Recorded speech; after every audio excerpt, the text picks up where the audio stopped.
The stagecoach rattled into Aurora, Colorado, just as the afternoon sun began its descent behind the Rocky Mountains, and Sarah Jane Mitchell pressed her gloved hand harder against the left side of her face, knowing that in moments she would meet the stranger who had agreed to marry her based on a carefully composed letter and a photograph that showed only the right side of her profile. The September air in 1882 carried the crisp promise of autumn, and dust swirled around the wheels as the driver pulled the horses to a stop outside the general store where a small crowd had gathered, as they always did when the stage arrived with news or goods, or in this case, a bride who had traveled all the way from Philadelphia with secrets etched into her very skin. Sarah stepped down from the coach with as much grace as her trembling legs would allow, her dark blue traveling dress rumpled from 3 weeks of constant motion, her auburn hair pinned beneath a modest bonnet that she had deliberately positioned to cast shadows across the damaged side of her face. She clutched her carpetbag in one hand while the other remained at her cheek, a gesture she had perfected over the past 2 years until it seemed almost natural, almost as if she were simply thinking deeply or shielding her eyes from the sun. The town of Aurora stretched before her in shades of brown and gray, wooden buildings lining a wide dirt street where horses stood tethered to posts and men in worn denim and leather moved with the purposeful stride of those who worked hard for their living. The mountains rose magnificent and eternal in the distance, their peaks already dusted with early snow, and despite her anxiety, Sarah felt something in her chest expand at the sight of so much open space after the cramped streets of the city she had fled. "Miss Mitchell." A deep voice pulled her attention from the landscape, and Sarah turned to find a man approaching from the direction of a large barn at the edge of town. He was tall, well over 6 feet, with broad shoulders that filled out his checked shirt, and he moved with the easy confidence of someone completely at home in his body and his world. His hair was the color of sun-bleached wheat, and his eyes were a striking blue-green that reminded Sarah of the ocean she had crossed once as a child. This was Owen Ellis, the rancher who had placed an advertisement seeking a wife, the man whose carefully worded responses to her letters had convinced her that perhaps, just perhaps, she might find safety and acceptance in this wild territory so far from everything she had known. "Yes," Sarah said, her voice barely above a whisper as she angled her face so he could only see her right side, the undamaged side where her skin remained smooth and pale. "Mr. Ellis." "Owen," he said, and his smile was genuine, reaching all the way to those remarkable eyes. "No need for formalities out here. We will be married within the week, after all, once you have had time to settle and decide if I am truly what you want." The kindness in his tone nearly undid her. Sarah had prepared herself for disappointment, for coldness, perhaps even for outright rejection once he saw what she had been hiding. She had not prepared for warmth, for this man who looked at her visible features with such open appreciation that she felt heat rise to her cheeks. "Thank you for agreeing to meet me," Sarah said, still holding her hand to her face as naturally as she could manage. "I know this is an unusual arrangement. No more unusual than anything else in these parts," Owen replied easily. He reached for her carpetbag, and Sarah allowed him to take it, grateful for the gentlemanly gesture. "I have a room arranged for you at Mrs. Henderson's boarding house. She is a fine woman, a widow who runs a respectable establishment. You will stay there until we are properly wed, and you will have all the time you need to become acquainted with the town and with me." As Owen led her down the main street, Sarah became aware of curious eyes following their progress. An older woman in a crisp apron paused in sweeping her porch to stare. 2 men outside the saloon stopped their conversation to watch. A young girl with pigtails peeked around her mother's skirts, fascinated by the stranger in the fine traveling dress. Sarah kept her hand pressed to her left cheek, her fingers trembling slightly beneath the glove. The boarding house was a neat two-story structure painted white with green shutters, and Mrs. Henderson proved to be exactly as advertised, a plump woman in her 50s with kind eyes and an efficient manner. She showed Sarah to a small but clean room on the second floor with a window overlooking the street, and promised hot water for washing and supper at 6. Owen lingered in the doorway after Mrs. Henderson departed, his hat in his hands, clearly wanting to say something but uncertain how to begin. Sarah stood near the window, still positioned so he could not see the left side of her face clearly in the fading light. "I know this must be frightening," Owen said finally. "Coming all this way to marry a stranger. I want you to know that I meant what I wrote in my letters. I am looking for a partner, someone to build a life with. My ranch is doing well and I can provide a good home. I am not a complicated man, Miss Mitchell. I work hard, I deal honestly, and I believe in keeping my word. Whatever you need, whatever time you require, I will respect that." The sincerity in his voice brought tears to Sarah's eyes, tears she blinked back quickly. "You are very kind," she managed. "More kind than I deserve, perhaps." "I doubt that is true," Owen said. "Get some rest. Tomorrow, if you are willing, I would like to show you the ranch. It is about 5 miles outside of town, and I think you will find it beautiful. The house needs a woman's touch, I will not deny that, but it is solid and warm, and the land stretches far enough that you can see tomorrow coming." After he left, Sarah finally allowed her hand to drop from her face. She moved to the small mirror above the washstand and forced herself to look at her reflection in the dimming light. The right side of her face showed a woman of 23 with clear gray eyes, a straight nose, full lips, and skin that had been called porcelain back in Philadelphia. But the left side bore the angry red scar that began at her temple, cut through her cheekbone and ended at her jaw, a vicious mark left by her former employer's son when she had refused his advances, and he had retaliated with a broken bottle in a drunken rage. The attack had cost her everything, her position as a governess, her reputation, and her future in the only world she had known. No man in Philadelphia would consider marrying damaged goods, as one potential suitor had called her before she had even finished explaining what had happened.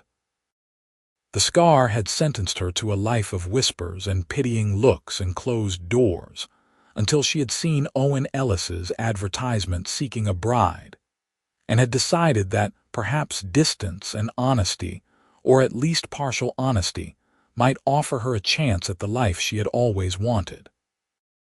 Except she had not been entirely honest, had she? The photograph she had sent showed only her right profile, carefully posed.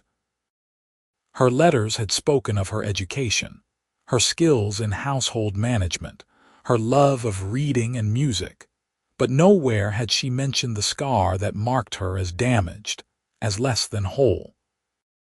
She had told herself that she would reveal it once she arrived, once he had a chance to know her as a person, but now that the moment approached, fear wrapped around her throat like a cold hand. Sarah washed her face and hands in the basin, changed into a fresh dress for supper, and carefully arranged her hair so that it fell forward on the left side, partially obscuring the scar. It was a temporary measure, she knew. She could not hide forever. But perhaps, she thought as she made her way downstairs to the dining room where Mrs. Henderson had set out a simple but hearty meal of roast chicken and vegetables, she could delay the inevitable just a little longer. The next morning dawned clear and cool, and Owen arrived at the boarding house promptly at 9 with a wagon and a gentle mare already saddled. "I was not sure if you ride," he explained as Sarah emerged onto the porch, once again with her hand positioned casually against her left cheek. "The wagon is comfortable enough, but if you prefer, Daisy here is as sweet-tempered a horse as you will ever meet." Sarah had learned to ride as a girl, before her father's business had failed and the family had fallen on hard times. "I can ride," she said, and was rewarded with a flash of pleasure in Owen's eyes. "Good," he said. "A ranch woman needs to be comfortable on horseback. There is too much land to cover on foot." He helped her into the saddle with strong, careful hands, and Sarah settled her skirts as modestly as possible while maintaining her balance. Owen mounted a large bay gelding with practiced ease, and they set out at a walk, heading west where the mountains rose like ancient sentinels against the morning sky. The land opened up around them, vast and beautiful in a way that made Sarah's heart ache. Rolling grassland stretched in every direction, broken by stands of cottonwood along creek beds and the occasional rocky outcrop. Cattle grazed in the distance, dark shapes against the golden grass, and overhead the sky arched impossibly blue and wide. The air smelled of sage and pine, and something wild that Sarah could not name, but that spoke to something deep in her soul. Owen rode beside her, pointing out landmarks and explaining the layout of his land. "I have about 2,000 acres," he said with obvious pride. "It is not the biggest spread in these parts, but it is mine, bought and paid for with years of hard work. The cattle do well here. The grass is good, and there is plenty of water from the creek that runs through the property. I have 3 men who work for me year-round, good men who have been with me since I started. They bunk in the cabin near the barn." As they crested a low rise, the ranch house came into view, and Sarah drew in a sharp breath. It was larger than she had expected. A solid structure of logs and stone with a wide porch that wrapped around 3 sides and glass windows that would have been expensive to transport this far west. The barn and outbuildings were well maintained, and a fenced pasture held several horses that lifted their heads to watch the approaching riders. "I built it 3 years ago," Owen said, and Sarah could hear the pride in his voice. "I wanted something that would last, something to pass down to children someday. It has 4 bedrooms upstairs, a parlor, a kitchen, and a room I use as an office. There is a root cellar and a smokehouse out back. Like I said, it needs a woman's touch. I am not much for decoration or comfort beyond the basics." They dismounted near the porch, and Owen led her inside. The interior was indeed sparse but clean, with sturdy furniture and bare walls that cried out for curtains and pictures and all the small touches that turned a house into a home. The kitchen had a modern cast iron stove and a pump for water right at the sink, luxuries that made Sarah's eyes widen. "I know it is not what you are accustomed to," Owen said, misinterpreting her surprise, "but I can provide well for you. You would not want for necessities." "It is wonderful," Sarah said honestly, still keeping her damaged side turned away from him as they walked through the rooms. "Far more than I expected. You have built something remarkable here, Owen." His name felt strange on her tongue, intimate in a way that both thrilled and frightened her. He was still essentially a stranger, this tall cowboy with the kind eyes and the gentle manner, yet in a matter of days she would pledge her life to him, would share his name and his home and his bed. The thought sent a flutter of nerves through her stomach. They spent the morning exploring the ranch, and Owen introduced her to his hired hands, 3 weathered men in their 40s and 50s who touched their hat brims respectfully and welcomed her with cautious courtesy. Sarah sensed their curiosity, saw them trying to get a good look at her face, but she kept her position carefully angled and her hand near her cheek, and eventually they returned to their work. Over the next few days, Sarah fell into a routine of sorts. She spent her mornings with Owen, learning about the ranch and the town, meeting the other residents of Aurora who received her with varying degrees of warmth and speculation. The afternoons she devoted to preparing for her new role, working with Mrs. Henderson to alter the few dresses she owned, and to make new curtains for the ranch house from fabric Owen had insisted on buying at the general store.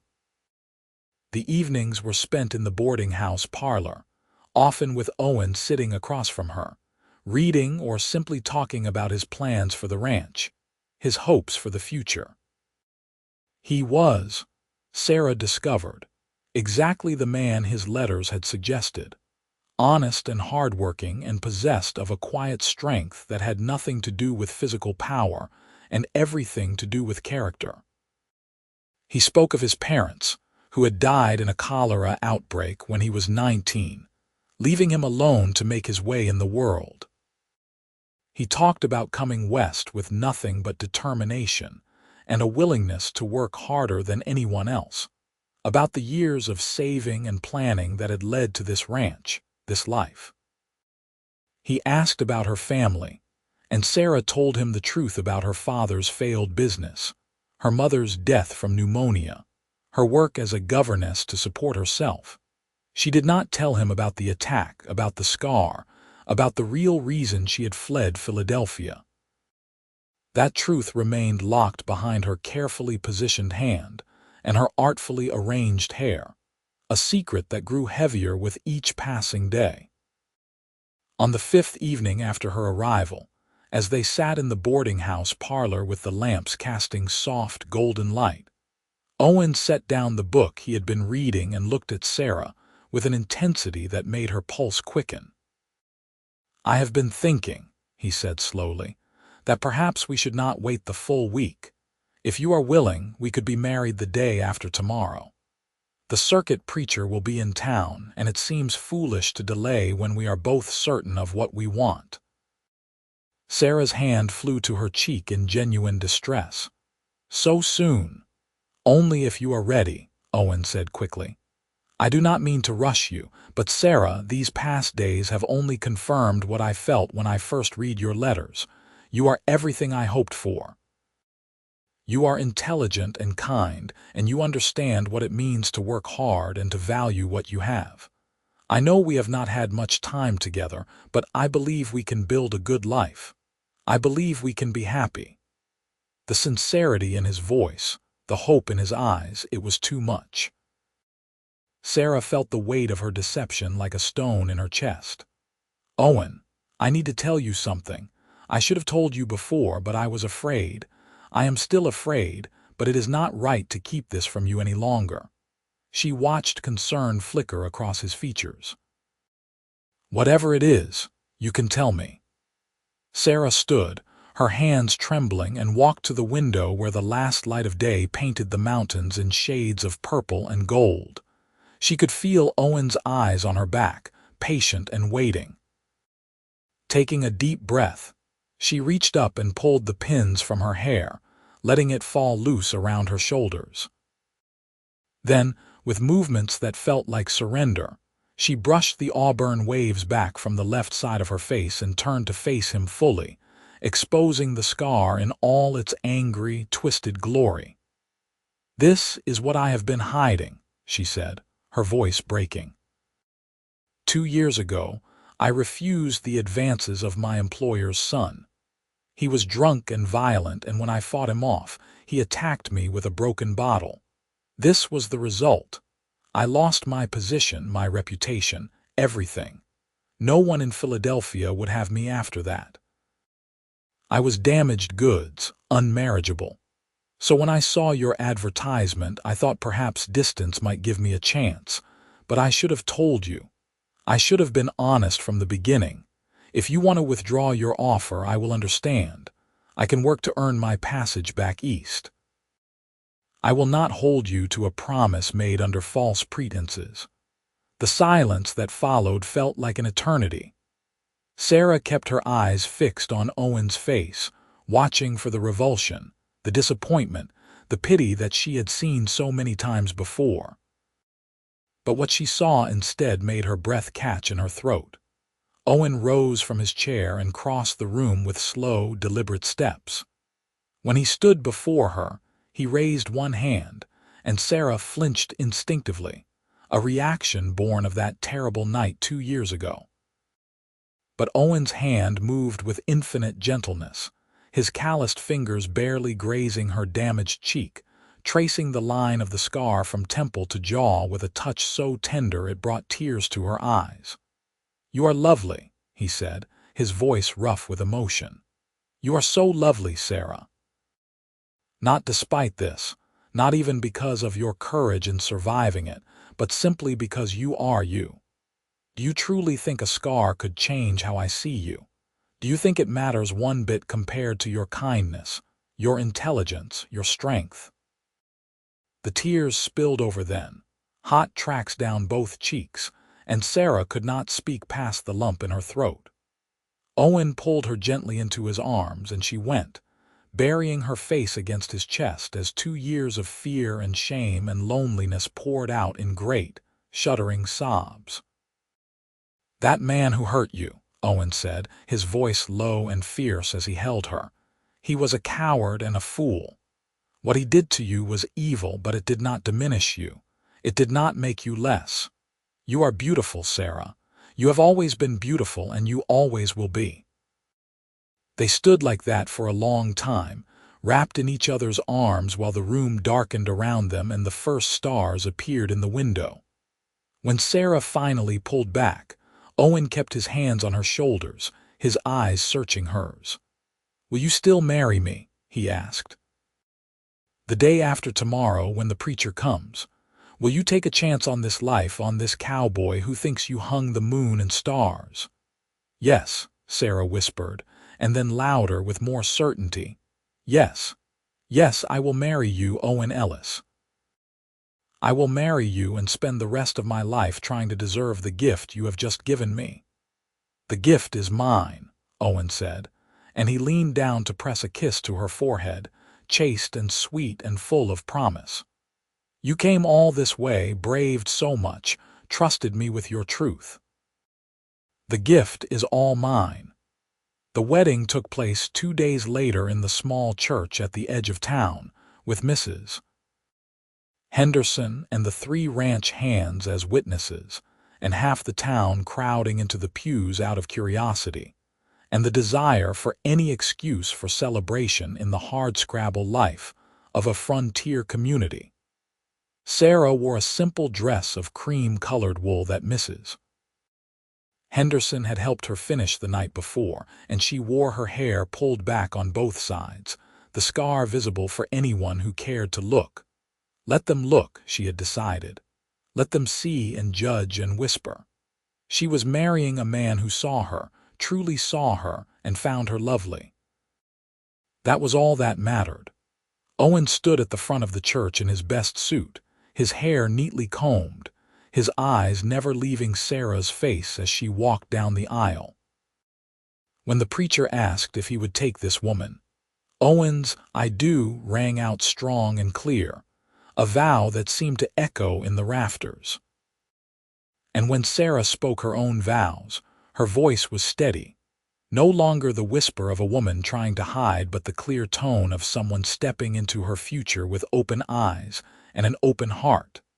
They sealed their promises with a kiss that made Mrs. Henderson dab at her eyes with a handkerchief, and then the small congregation erupted in cheers and well wishes.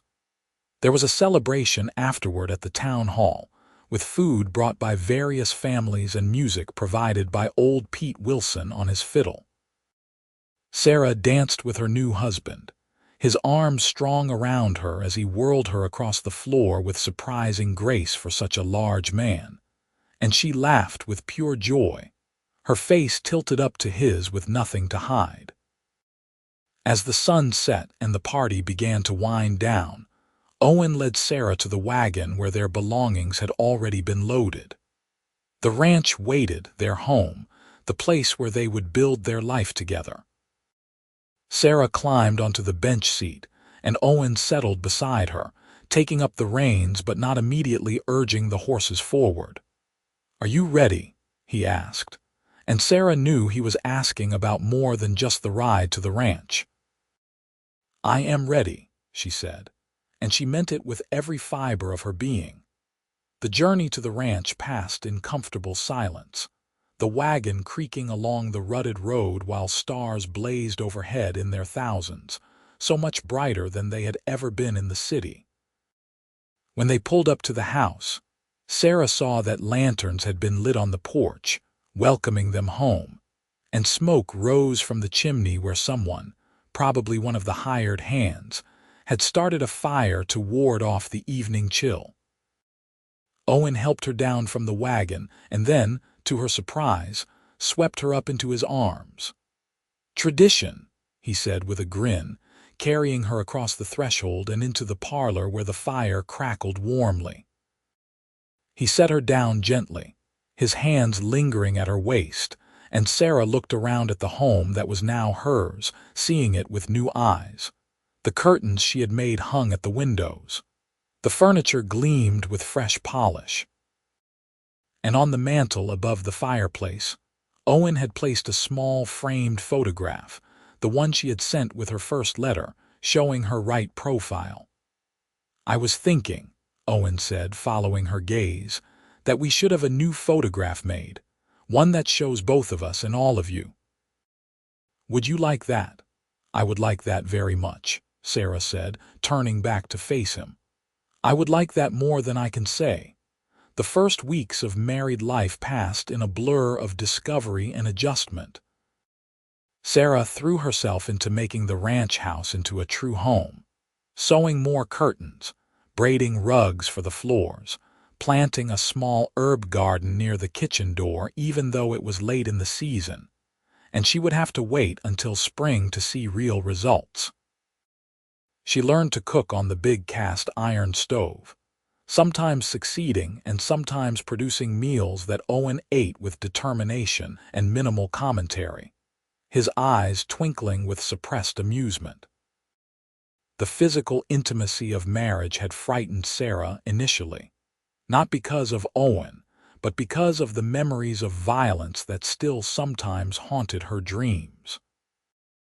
But Owen proved patient and gentle, taking his time, ensuring her comfort, and gradually Sarah discovered that touch could be healing, that desire could be joyful, that trust could transform fear into something beautiful and sacred.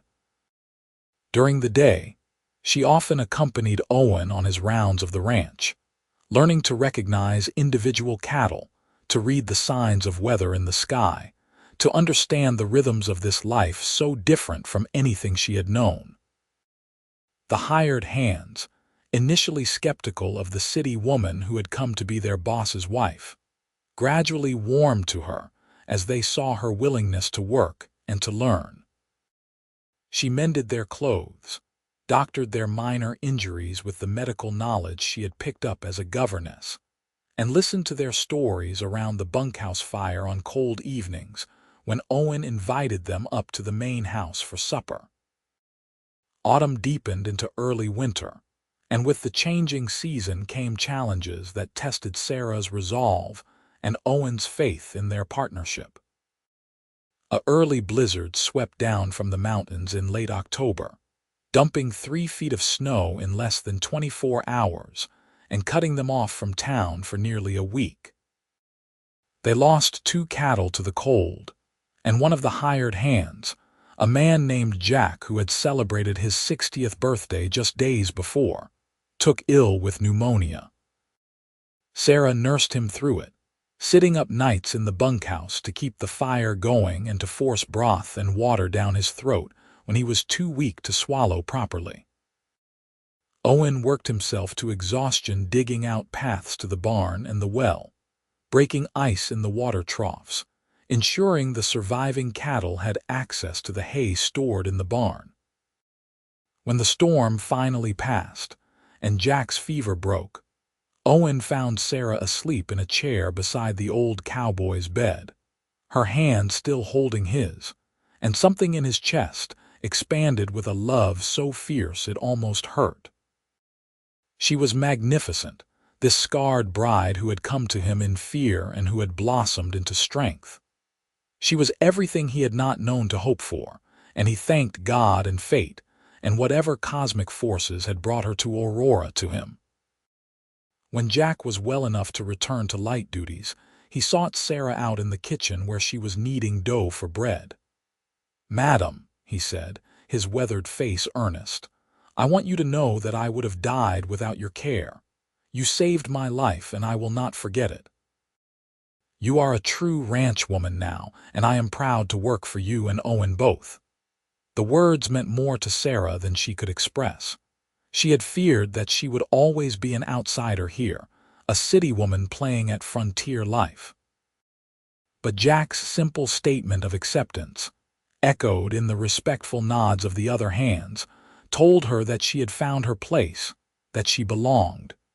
Winter settled in with a vengeance after that first storm, but the ranch was prepared.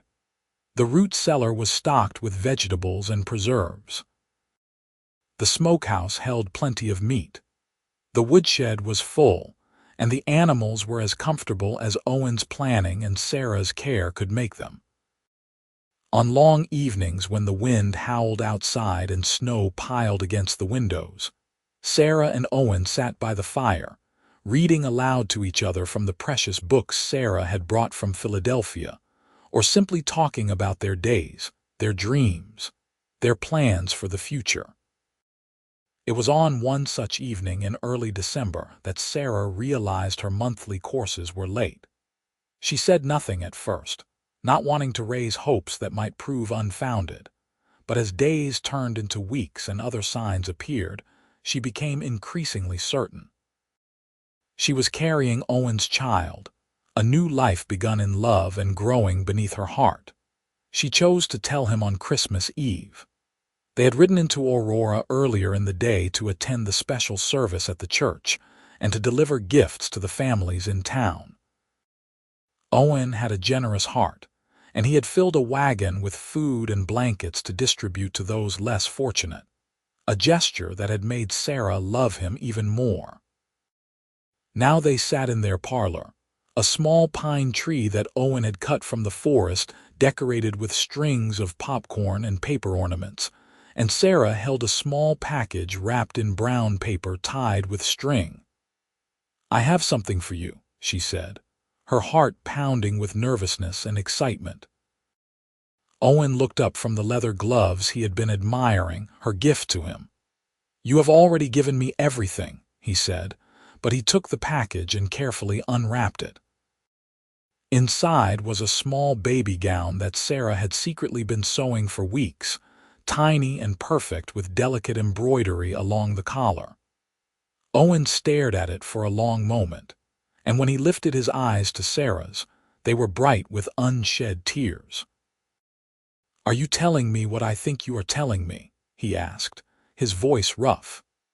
"We are going to have a baby," Sarah said, and then she was in his arms, laughing and crying at the same time as Owen held her and murmured words of love and wonder into her hair. "A child," he said, pulling back to look at her with such joy that Sarah's heart felt like it might burst. "Our child. Sarah, you have made me the happiest man alive. Do you know that? Do you know what you mean to me?" "I know," Sarah whispered, touching his face with gentle fingers. "Because you mean the same to me. You gave me back my life, Owen. You gave me hope and love and a future I had stopped believing in. This child is a gift, but no greater than the gift you have already given me just by seeing me, by loving me exactly as I am." They spent the rest of the evening making plans, talking about names and nurseries and all the changes a baby would bring. Owen was adamant that Sarah should take things easy, that she should not overwork herself, and Sarah had to laugh at his sudden protectiveness, even as she assured him that she was healthy and strong and perfectly capable of continuing her normal activities for months yet. Winter gave way slowly to spring, and as the snow melted and the first green shoots appeared in the meadows, Sarah's body changed with the growing life inside her.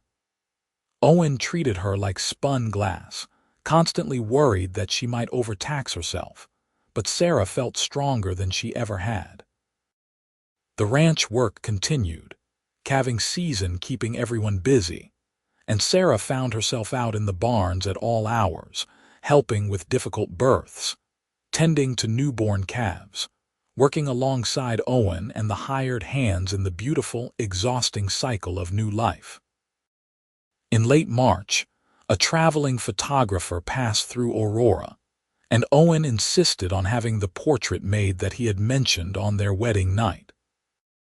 They rode into town dressed in their Sunday best, and Sarah sat for the photograph with her head held high, both sides of her face clearly visible. Owen standing behind her with his hand on her shoulder, and such obvious pride in his expression that the photographer commented on what a handsome couple they made. When the finished photograph arrived weeks later, Sarah studied it with wonder. The woman looking back at her from the frame bore little resemblance to the frightened, hiding creature who had stepped off the stage coach 7 months before. This woman was confident, glowing with health and happiness, her scar just one feature among many rather than a disfigurement to be concealed. And the man behind her, the cowboy with the sun-weathered face and the gentle eyes, looked at her as if she were the most precious thing in his world. Which, Owen frequently told her she was. The baby came in early June during a thunderstorm that rattled the windows and turned the world outside to a gray wall of rain. Sarah's labor was long but not difficult, attended by Mrs. Henderson, who had arrived a week earlier to help, and by the doctor from Aurora, who Owen had nearly worn out his best horse fetching in the downpour. Owen paced the kitchen downstairs, the hired hands keeping him company and trying to distract him with stories and bad coffee, until finally, as dawn broke clear and beautiful after the storm, a thin wail announced the arrival of his child. Mrs. Henderson appeared at the top of the stairs, her face wreathed in smiles. "You have a son," she called down. "A healthy, strong boy, and Sarah is doing fine. You can come up now." Owen took the stairs 3 at a time and burst into the bedroom where Sarah lay propped against pillows, exhausted but radiant, a tiny bundle cradled in her arms. He approached slowly, almost reverently, and Sarah pulled back the blanket to reveal a red-faced infant with a surprising amount of dark hair and tiny fists that waved in the air. "Meet your son," Sarah said softly. "I thought we might call him James, after your father." Owen could not speak past the lump in his throat. He reached out one finger and the baby grasped it with surprising strength, that ancient reflex that bound parent to child. "James," Owen managed finally. "James Ellis. It is perfect. He is perfect. Sarah, thank you. Thank you for this, for him, for everything." He bent to kiss her forehead, then her lips, gentle and reverent, and Sarah smiled up at him with a contentment that went soul deep. This was her family, her home, her life. The journey that had begun in fear and deception had led her here, to this moment, to this man and this child and this future bright with promise. The months that followed were a blur of sleepless nights and endless feedings and the particular exhaustion that comes with caring for an infant, but they were also filled with moments of piercing joy. James's first smile, directed at Owen as his father bent over the cradle. The baby's delighted laugh when Sarah sang to him. The feeling of Owen's arms around both of them as they stood on the porch watching the sunset paint the mountains in shades of fire. Sarah's scar, once the defining feature of her existence, became simply a part of her, no more significant than the color of her eyes or the shape of her hands. The people of Aurora, who had initially been so curious about the mail-order bride with the damaged face, came to know her as Owen Ellis's wife, as James's mother, as the woman who had nursed Jack through pneumonia and who brought food to families in need, and who could always be counted on to help in times of trouble.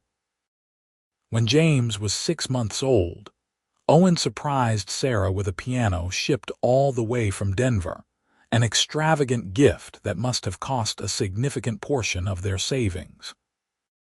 "You mentioned in one of your letters that you used to play," he said as she stared at the beautiful instrument now gracing their parlor.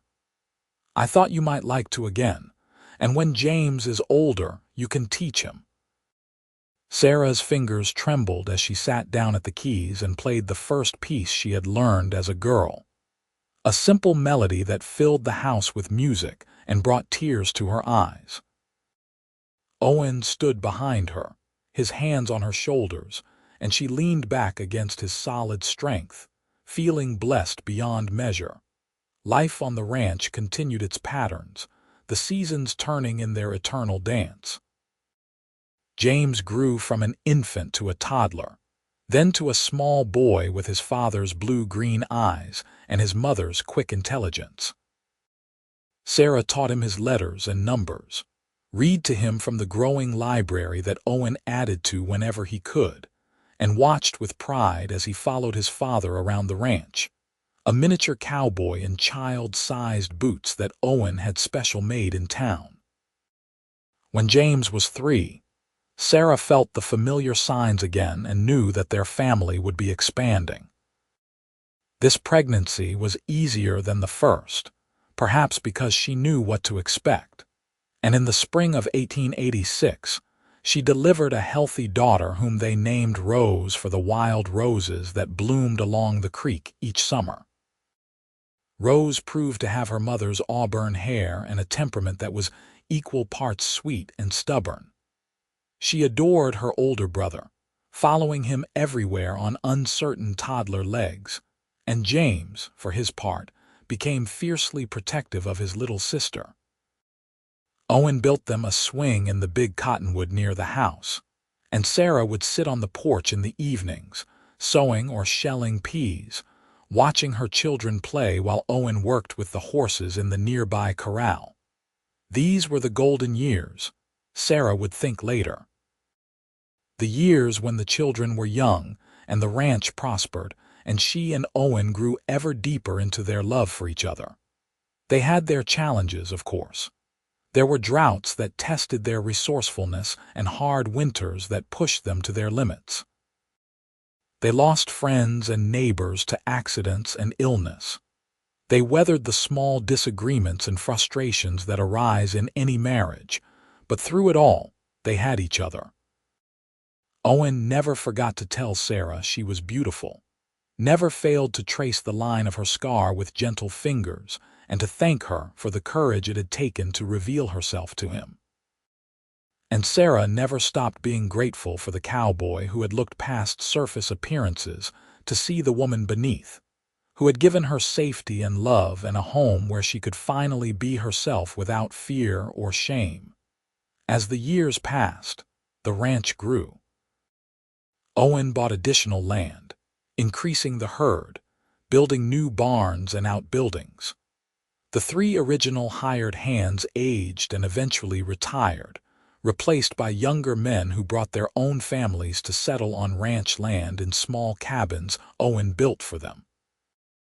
Aurora grew too, from a rough frontier town to a more established community with a proper school and a newspaper, and even, eventually, a railroad connection that made shipping cattle much easier. James and Rose grew up strong and healthy, surrounded by the wide spaces and hard work of ranch life. James showed an early aptitude for ranching, spending every spare moment with his father and the horses, learning to rope and ride and manage cattle with a skill that made Owen beam with pride. Rose, meanwhile, demonstrated her mother's love of learning and music, but she also surprised everyone with a talent for training the ranch dogs and an uncanny ability to gentle even the most skittish horse. When James was 16 and Rose 13, Owen sat at the kitchen table with Sarah one evening after the children had gone to bed and took her hand in his. They were both in their 40s now, weathered by sun and work, but still strong, still deeply in love. "I have been thinking," Owen said, "about how blessed we have been. This ranch, these children, this life we have built together. It is more than I ever dreamed of when I placed that advertisement for a bride all those years ago." "I have been blessed too," Sarah said softly, "more than I can say. You gave me everything when you chose to see past my scar, to see me as a whole person worthy of love. You changed my life, Owen." "You changed mine," Owen countered. "You taught me what real courage looks like. You showed me that beauty has nothing to do with perfection, and everything to do with character and strength and heart. And you gave me these children, this family.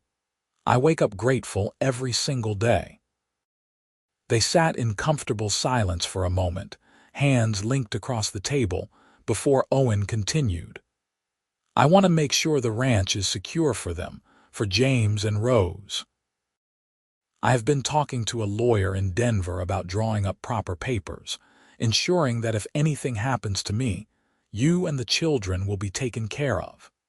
The ranch will go to James eventually, of course, but I want to set up a trust for Rose as well, so she will have independence and choices."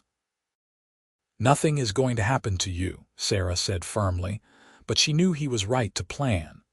Life on a ranch was unpredictable, and it was foolish not to prepare for all possibilities. "God willing, I will be around to annoy you for many more years," Owen said with a smile. "But I want to know that you will all be secure. That is a husband's duty, to protect and provide for his family." The legal arrangements were made, and life continued its patterns. James, at 18, took on increasing responsibility for the ranch operations, proving himself capable and level-headed. He began courting the daughter of a neighboring rancher, a sensible young woman named Martha, who Sarah approved of wholeheartedly. Rose, at 15, announced her intention to become a teacher, a goal that required further education than Aurora could provide. It was Sarah who suggested that Rose attend a finishing school in Denver, using some of the trust Owen had established. The idea of their daughter leaving the ranch for the city was difficult for Owen to accept initially, but Sarah reminded him gently that Rose needed the chance to explore her potential, to discover what she truly wanted from life. "She will come back," Sarah said with certainty. "This land is in her blood, just as it is in James's. But she needs to know what else is out there, what choices she has. We cannot cage her here simply because we will miss her." Owen relented, as Sarah had known he would, and in the fall of Rose's 16th year they accompanied her to Denver and saw her settled in a respectable boarding school that came highly recommended. Rose hugged them both fiercely before they left, and Sarah saw her own younger self in her daughter's eyes, the mixture of fear and excitement at stepping into the unknown. "You are going to do wonderfully," Sarah told her. "Be brave, be curious, and remember that you always have a home to come back to." With Rose away at school, the ranch felt emptier, but Sarah and Owen adjusted, turning their attention to supporting James as he stepped fully into his role as Owen's partner in running the operation. The young man had matured into someone they could both be proud of, hardworking and honest and kind. When he asked permission to marry Martha, Owen gave his blessing gladly, and the wedding was held at the ranch in the summer of 1893, a joyful celebration that brought together family and friends from across the territory. James and Martha moved into the ranch house, taking over one wing while Sarah and Owen kept their own rooms. The arrangement worked well, with Martha proving to be an excellent addition to the family. She and Sarah developed a close relationship, working together to manage the household and to plan for the future. Within a year, Martha was expecting, and Sarah found herself looking forward to becoming a grandmother with a delight that surprised her. Rose returned from Denver with her teaching certificate and news that she had been offered a position at the Aurora school. She had grown into a poised young woman with her mother's intelligence and her father's strength of character, and Sarah watched with pride as her daughter took her place in the community, respected and admired. The grandchildren came, James and Martha's son first, named Owen after his grandfather, then a daughter, then another son. Rose eventually married the new doctor who had set up practice in Aurora, a gentle man from Boston who reminded Sarah poignantly of her own journey west for love. They had children too, and the ranch rang with the laughter and chaos of a new generation.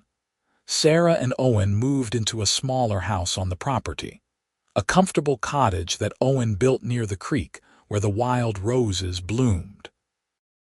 They spent their days helping where they could, spoiling their grandchildren, and enjoying the peace of a life well lived.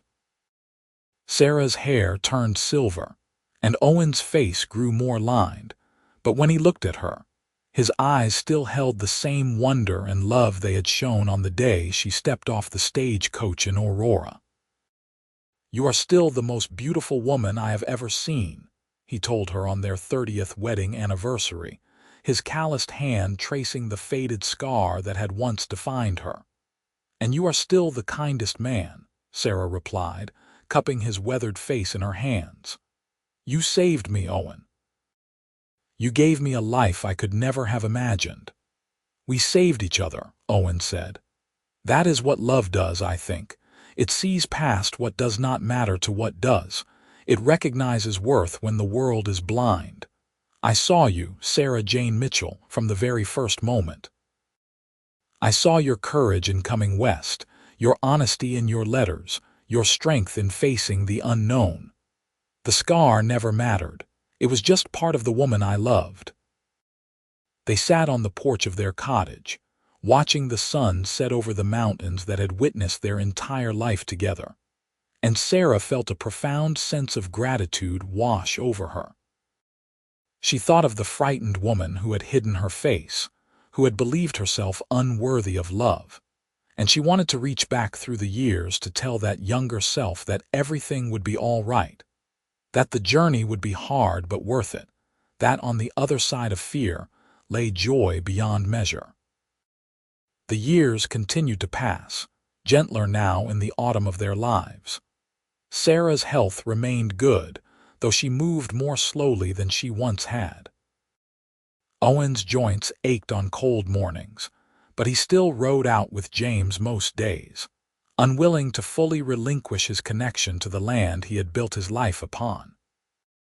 They watched their grandchildren grow, saw James take complete control of the ranch operations while Martha managed the household with capable efficiency, observed Rose's success as a teacher and her happiness in her marriage.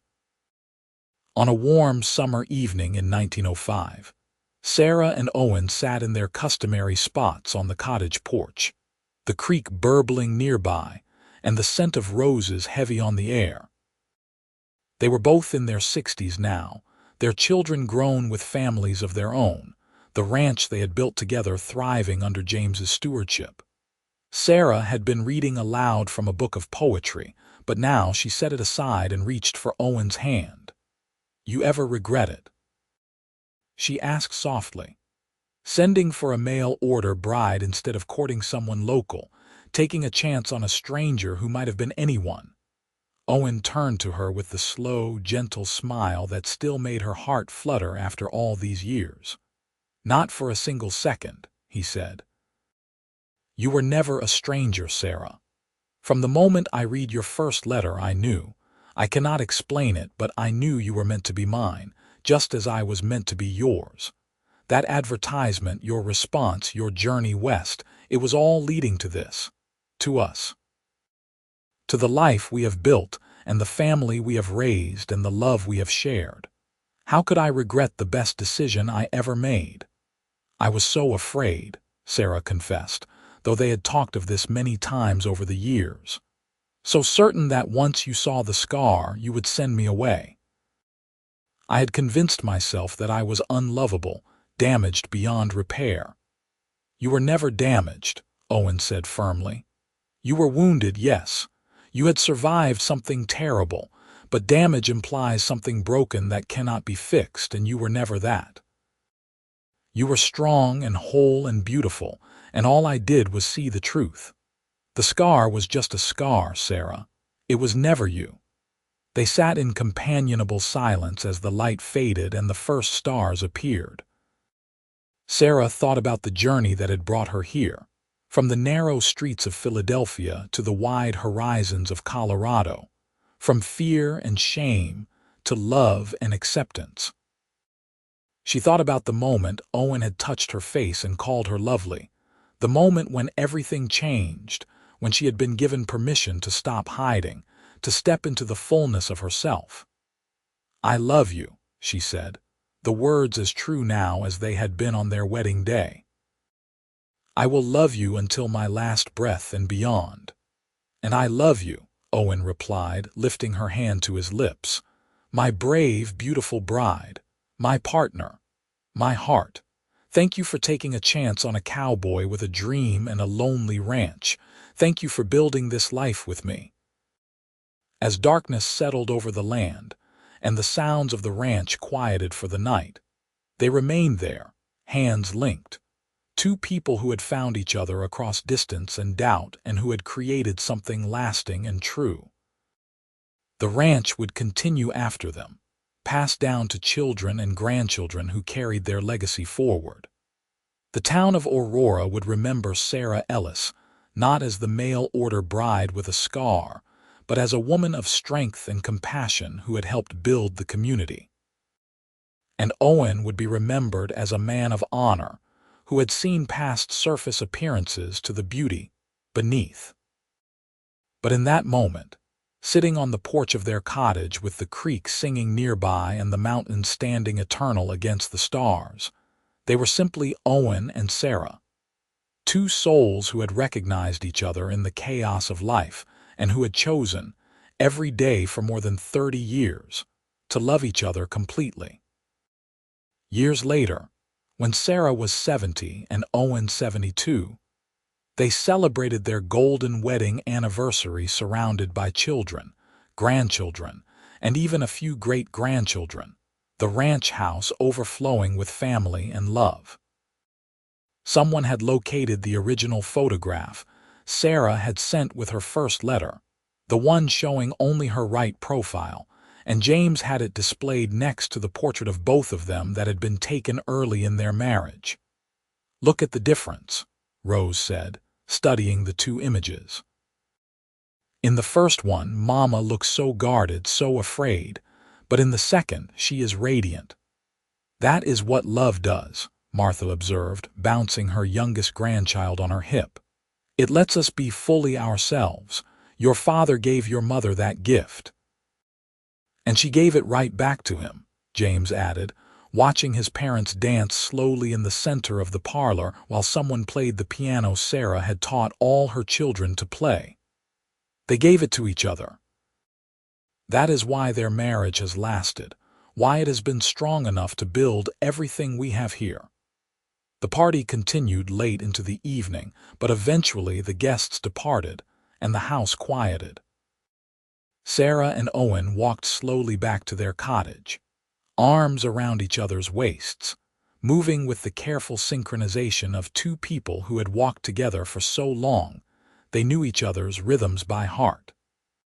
50 years, Sarah marveled as they settled into bed, Owen's arm coming around her as naturally as breathing. "Can you believe it has been 50 years since I stepped off that stagecoach, terrified and hiding? Best 50 years of my life," Owen murmured into her hair. "And if God grants us 50 more, I will count myself blessed." They did not get 50 more years, of course. That would have been too much to ask. But they got 5 more good years. 5 years of watching their family grow, of sitting on the porch and remembering, of holding hands and counting blessings. When Owen's heart finally gave out one quiet morning in the fall of 1910, he died peacefully in his sleep, Sarah curled against his side as she had been for more than half a century. The grief nearly broke her, but Sarah was strong, made stronger by all the years of Owen's love and faith in her. She lived another 8 years, staying in the cottage by the creek, surrounded by children and grandchildren who made sure she never lacked for company or care. She taught the great-grandchildren to read, told them stories of the old days when Aurora was just a rough frontier town, and the ranch was being carved from wild land, played the piano that Owen had given her until her fingers grew too stiff to manage the keys. And when her own time came, on a summer evening much like the one when she had first told Owen she loved him, Sarah went peacefully, surrounded by the family they had created together.